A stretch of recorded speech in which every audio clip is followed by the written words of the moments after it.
বেড়েছে, কাল সারা রাত যন্ত্রণায় ছটফট করেছে। আমাদের বৈদ্যমশাই দাঁতের শল্য চিকিৎসা শিখতেই বাইরে গেছেন, আজকের মধ্যেই আশা করি চলে আসবেন। কিন্তু ও যে আর পারছে না। শোনো, তুমি একটা তুলোর মধ্যে লবঙ্গ তেল দিয়ে পুঁটির মায়ের যে দাঁতে ব্যথা হচ্ছে তার গোড়ায় রাখো। বৈদ্যমশাই এলে আমি তোমাদের বাড়িতে যেতে বলছি। আচ্ছা গোপাল দাদা। যাই, বাজার থেকে চটপট ঘুরে আসি, এরপর আবার রাজসভায় যেতে হবে।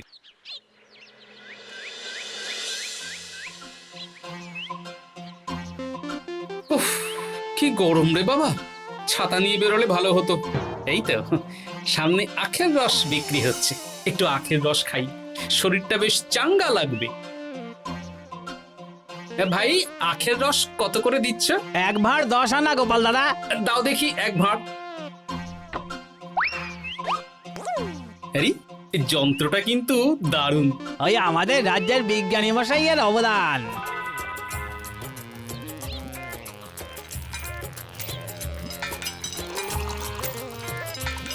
এই নাও গোপাল দাদা।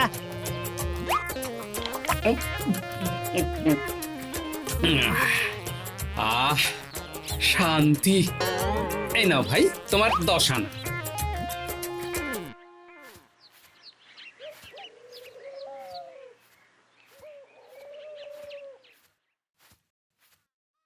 কি রাজবৈদ্য, এই ফিরছ নাকি? হ্যাঁ, এতদিন আমি দাঁতের চিকিৎসার ব্যাপারে তেমন কিছুই জানতাম না, এবার সব শিখে এসেছি। ভালোই করেছো, তুমি একেবারে প্রথম রোগীকে দেখে তারপর রাজসভায় এসো। প্রথম রোগী? পুটির মা গো, কালকে সারা রাত যন্ত্রণায় ঘুমোতে পারেনি। আরে আর বলো না, কদিন আগেই পুঁটির মাকে নিয়ে পুঁটির বাবা আমাদের বাড়িতে এসেছিল। দেখলাম ওই বাড়ির দাঁতে বিস্তর সমস্যা। সেই জন্যে দাঁতের শল্য চিকিৎসা শিখতে চলে গেলে? ঠিক তাই, আমি ব্যথা কমার পথ্য দিয়ে এসেছিলাম। দেখি এবার দাঁতটা তুলেই দিতে হবে। তাহলে তুমিও পুটিদের বাড়িতে যাও, আমি বাড়িতে থলে রেখে আসছি। আজ না হয় দুজনে একটু দেরি করেই রাজসভায় যাব। বেশ বেশ।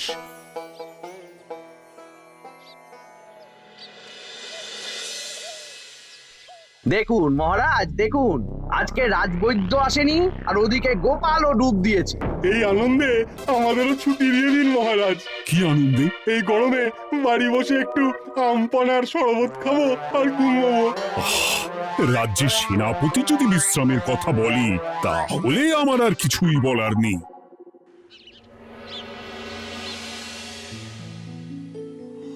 এই তো দাঁতটা পুরো পোকায় খেয়ে নিয়েছিল। এখন দুদিন কোনো কথা বলা যাবে না, শুধু জল বা তরল জাতীয় খাবার খাবে।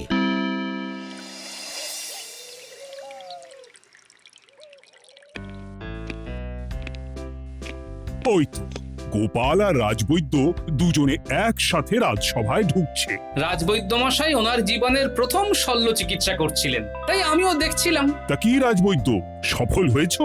হ্যাঁ মহারাজ, পুঁটির মায়ের একটা মাড়ির দাঁত পোকায় খেয়ে নিয়েছিল, সেটাই তুলে দিলাম।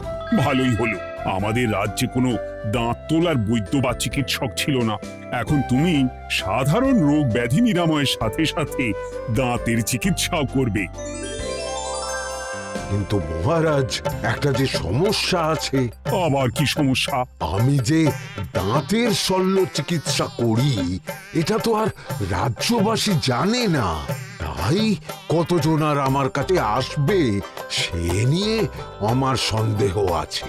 মানে তুমি চাইছো যাতে তোমার কাছে বেশ কিছু রোগী তাড়াতাড়ি আসুক, যাতে তুমি অনুশীলনও করতে পারো, তাই তো? একদম ঠিক ধরেছেন মহারাজ, কাজ না করলে হাত পাকাবো কি করে? তাহলে ঢেড়া পিটিয়ে বলে দিলেই তো হয়। এতে তেমন ভালো কাজ হবে বলে মনে হয় না। তা তুমি কি বলতে চাইছো গোপাল? প্রচার হবে, কিন্তু একটু অন্যভাবে। কিভাবে? আজ বিকেলে আমি রাজবৈদ্যর হয়ে প্রচার করব, শুনে নেবেন। বেশ। শুনুন শুনুন শুনুন, আমাদের কৃষ্ণনগরের রাজবৈদ্য এখন দাঁতের শল্য চিকিৎসাও করছেন। যারা যারা আমাদের রাজবৈদ্যের কাছে দাঁত তোলাবেন, তাদের দাঁত তোলার পরে দুদিন কোনো শত্রু থাকবে না। চিকিৎসার সময় সকাল 7টা থেকে সকাল 10টা পর্যন্ত।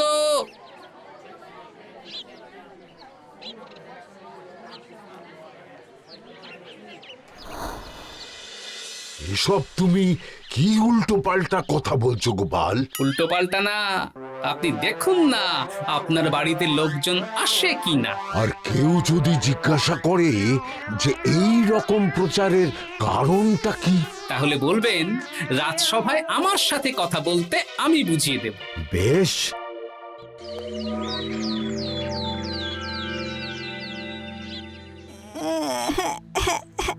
তোকে বারবার বলি এত মিষ্টি গুড় কাঠি খাস না।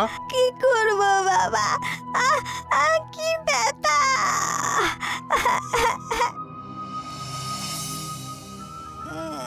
বাড়ি আছেন নাকি বৈদ্যমশাই? হ্যাঁ আছি আছি। এই আমার ছেলেটার না দাঁতে খুব ব্যথা দুদিন ধরে। দেখছি। তা আপনাকে তো এই রাজ্যে আগে দেখিনি। আমি পাশের রাজ্য থেকে আসছি। শুনলাম আপনার কাছে দাঁতের শল্য চিকিৎসা করালে আগামী দুদিন কোনো শত্রু থাকবে না। ঠিকই শুনেছেন। বেশ, তাহলে বলুন কেন থাকবে না? আগে চিকিৎসাটা করি, তারপর বলছি।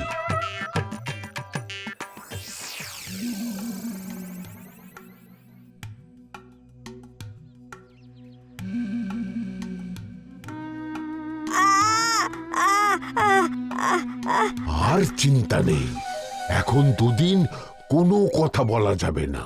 এবার তো বলুন আমার ছেলের আগামী দুদিন কোনো শত্রু থাকবে না কেন? আজকে রাজসভায় চলে আসুন, ওখানে গোপাল এই প্রশ্নের উত্তরটা দিয়ে দেবেন। তা বৈদ্য, তোমার কাছে আজকে কেউ এসেছে? সকাল সকাল দাঁত তুলে এলাম মহারাজ। বাবা, একদিনের প্রচারই এই ব্যাপার?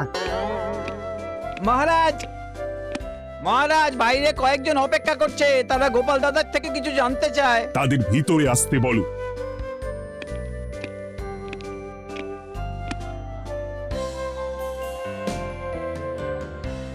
আজ আমার ছেলে বৈদ্যমশাইয়ের কাছে একটা দাঁত তুলিয়েছে। আমি জানতে চাই প্রচার অনুযায়ী আমার ছেলের নাকি আগামী দুদিন কোনো শত্রু থাকবে না, সেটা কেন বলা হয়েছে? বলতে পারি, কিন্তু কথা দিতে হবে এই কারণটা বাইরে আর কাউকে বলা যাবে না। বেশ, বলবো না। বাংলায় একটা প্রবাদ আছে, বোবার শত্রু নেই। মানুষ সাধারণত কথার বিনিময়ে মতবিরোধ, বিবাদ বা শত্রুতা করে।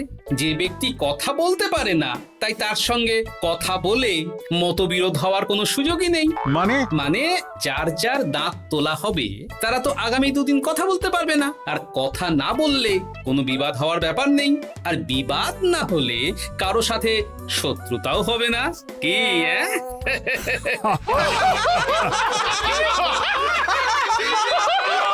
এই জন্যই তুমি হাসির রাজা গোপাল ভাঁড়।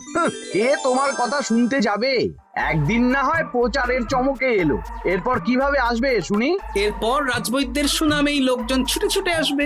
বাহ বাহ বাহ, তোমার কত জ্ঞান! মহারাজ, এই কথা শুনে আমার মাথাতেও একটা বুদ্ধি এলো।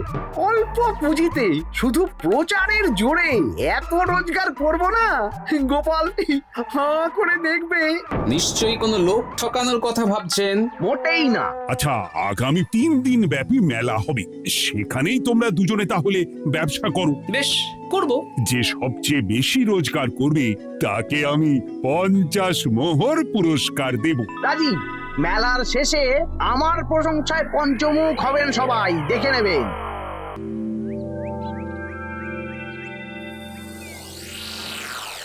খুব তো বড় মুখ করে বলে এলেন যে ব্যবসা করবেন মেলার মাঠে। তা আপনি কি ব্যবসা করবেন শুনি? ভাগ্য পরীক্ষার দোকান দেব। মানে আমি বিভিন্ন মেলায় দেখেছি যে একটা দোকানে নিচের দিকে হেলানো অবস্থায় একটা পাতলা কাঠের পাটাতন থাকে। সেই পাটাতনের উপরে 1 থেকে 6 অবধি সংখ্যা লেখা থাকে, তাই তো? হ্যাঁ, যারা মেলায় ভাগ্য পরীক্ষা করতে আসবে তাদের ফাঁপা লোহার 6টা বল দেয়া হবে। যদি ওই 6টা বলই 6 নম্বর লেখা খোপের মধ্যে ঢোকাতে পারে তাহলে প্রথম পুরস্কার পাবে। আমিও ওটারই দোকান দেব। কিন্তু শুধুমাত্র একটাই পুরস্কার থাকবে। 6টা বল 6 নম্বর খোপের মধ্যে ফেলে কেউ যদি 36 করতে পারে তাহলে সে পাবে 100 মোহর উপহার। আরে খেলার জন্য কত মোহর লাগবে? 1 মোহর। আপনি কিন্তু জেনে বুঝে বিপদ ডেকে আনছেন। একজন কেউ ফেলে দিলেই আপনার হাত থেকে 100 মোহর ফসকে যাবে। আরে মেলার ভিড়ে যদি আপনি পুরস্কার না দেন তাহলে জনতার একটা মারও ফসকাবে না। আরে সেই জন্যই তো তোদের পোষা। তোদের মধ্যে যে কোনো একজন ওই কাঠের পাটাতনের নিচে লুকিয়ে থাকবি। যখনই দেখবো কেউ 36 করে ফেলছে আমি গলা ঠাকরাবো আর তোরা কাঠের পাটাতনটা হালকা করে নিচ থেকে নাড়িয়ে দিবি। এটা তো দারুণ বুদ্ধি।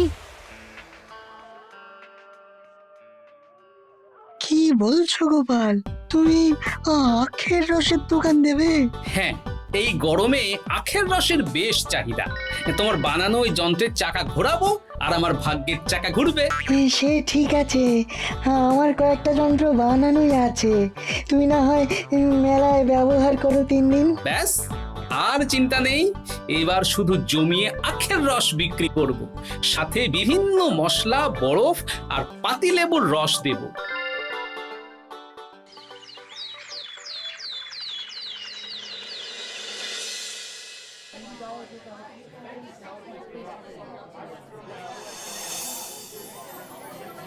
এই দোকানের পানীয় খেয়ে মন হবে বশ। গোপাল ভাঁড় নিয়ে এসেছে ঠান্ডা আখের রস। আরে গোপাল দাদা, তুমি আখের রস বিক্রি করছো? ঠান্ডা আখের রস কত করে গো গোপাল দাদা? 1 ভাঁড় মাত্র 10 আনা। 6 ভাঁড় দাও। এক্ষুনি দিচ্ছি। আসুন আসুন আসুন, সবাই আসুন। আসুন আসুন আসুন, এদিকে আসুন, এদিকে আসুন, ভাগ্য পরীক্ষা করুন। 1 মোহরে 100 মোহর।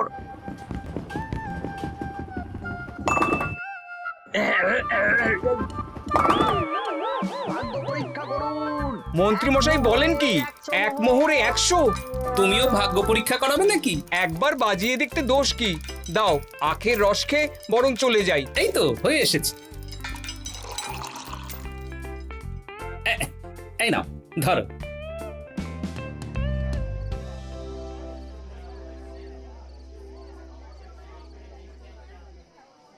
কি মন্ত্রী, ব্যবসা কেমন চলছে? ভালোই। আপনি একবার ভাগ্য পরীক্ষা করে দেখবেন নাকি মহারাজ? না না না, আমি এসবে নেই। জানি আপনার কাছে 100 মোহর নস্যি, তবুও 1 মোহরের বিনিময়ে চেষ্টা করে দেখুন না। আচ্ছা, এত করে বলছো যখন, দেখি। 1 মোহরে 6টা বল। বাবা বাবা বাবা, দেখুন মহারাজ, চেষ্টা করে।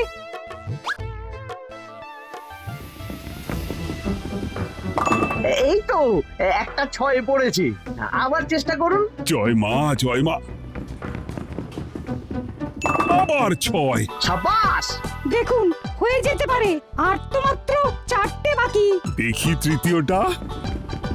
আরে পাস, আবার 6। নিন, খেলুন। এই যা, হলো না। আরেকবার প্রথম থেকে চেষ্টা করবেন নাকি মহারাজ?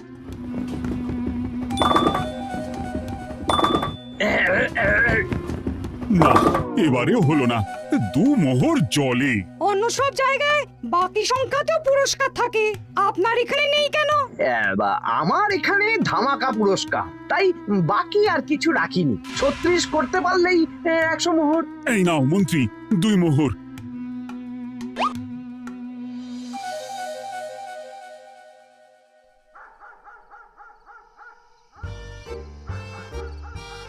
কি মন্ত্রী মশাই, আর তো মেলায় লোকজন নেই, বাড়ি যাবেন না?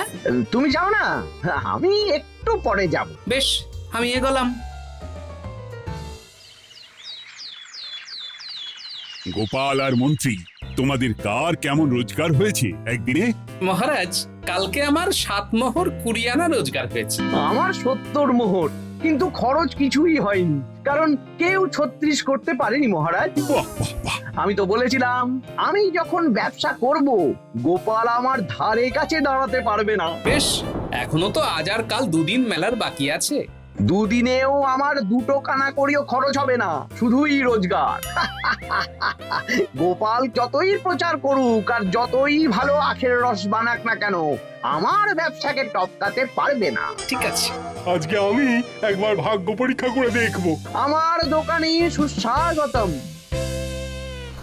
নাও সেনাপতি, চেষ্টা করে দেখো। দিন বল। আমিও সেনাপতির খেল দেখতে এলাম। প্রথম বল, এই যে গড়িয়ে গড়িয়ে গড়িয়ে 6 নম্বর, সাব্বাস সেনাপতি। আবার 6, তৃতীয়, চতুর্থ, পঞ্চম, আরেকটা ফেলতে হবে। নাও সেনাপতি, ষষ্ঠ বল। এই যা, হলো না। এটা কি হলো? আবার চেষ্টা করো তো সেনাপতি। হ্যাঁ, 3টে হয়ে গেছে, এবার 4 নম্বর। এই যা, 4 নম্বরে চলে গেল। চাই ব্যাপারটা কি? মন্ত্রী মশাই গলা খুসখুস করার পরের বলটাই পরপর দুবার অন্য ঘরে পড়ল। নিশ্চয়ই কোনো রহস্য আছে। না, আজকে রাতে ব্যাপারটা দেখতে হবে। চলুন মন্ত্রী মশাই, পুরো মাঠ ফাঁকা, একা একা মশা মারবে নাকি? আমি পরে যাব, তুমি যাও তো। বেশ। ব্যাপারটা কি? আমাকে তো নজর রাখতে হচ্ছে। না, একটা গাছের পিছনে লুকিয়ে পড়ি, মন্ত্রী মশাই গেলে ওনার পিছু নেব। দেখুন মন্ত্রীমশাই, পরপর 2 দিন আমি পাটাতনের নিচে ছিলাম। আগামীকাল ঘটাকে থাকতে বলুন। বেশ, তাই হবে। আর অত জোরে গলা খাঁকড়াবেন না, কেউ যদি সন্দেহ করে ব্যাপারটা বুঝে যায় মুশকিল হয়ে যাবে। আরে কেউ বুঝবে না, অনেক রাত হলো, চল চল চল চল চল। আচ্ছা, এই ব্যাপার। তাই ভাবি 2 দিন ধরে একটাও কেউ পারলো না কেন? কাল আমিও মজা দেখাবো।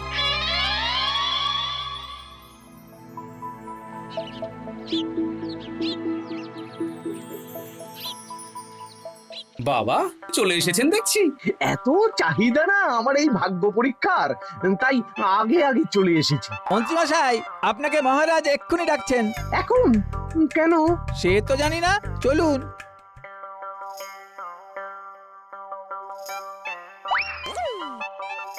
এই বেটা ঘটা, এবার বেরো। এ কি গোপাল দাদা, তুমি? হ্যাঁ আমি। খুব চালাক ভেবেছিস না? মন্ত্রী মশাইয়ের খেলা আজকে শেষ। প্রহরী, একে ধরে নিয়ে যাও।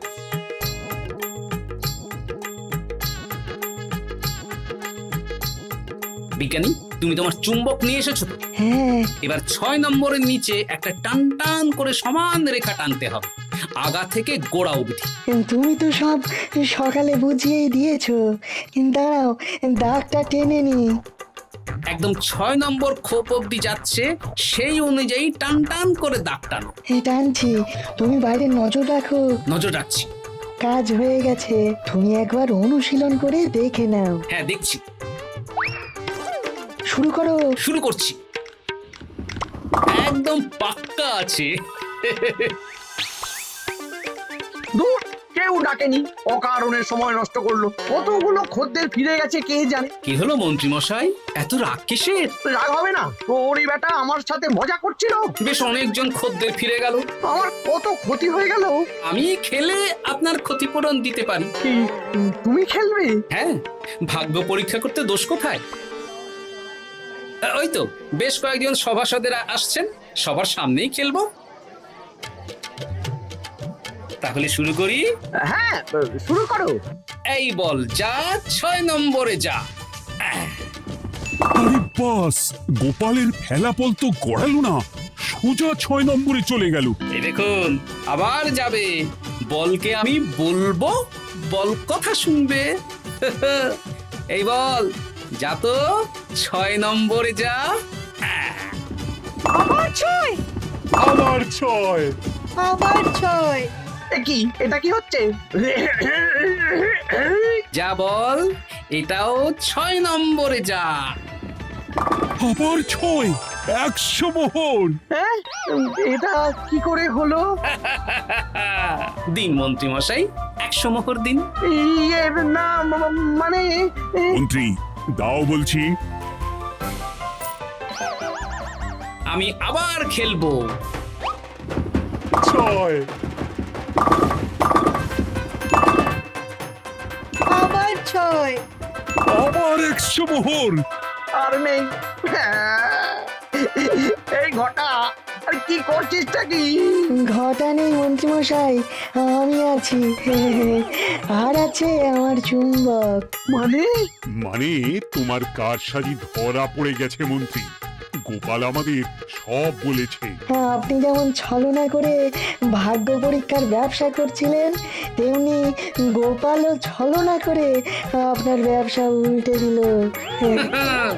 তাহলে শেষমেশ কে জিতলো? হাসির রাজা, জ্ঞানীর রাজা, রসিক রাজা গোপাল ভাঁড়।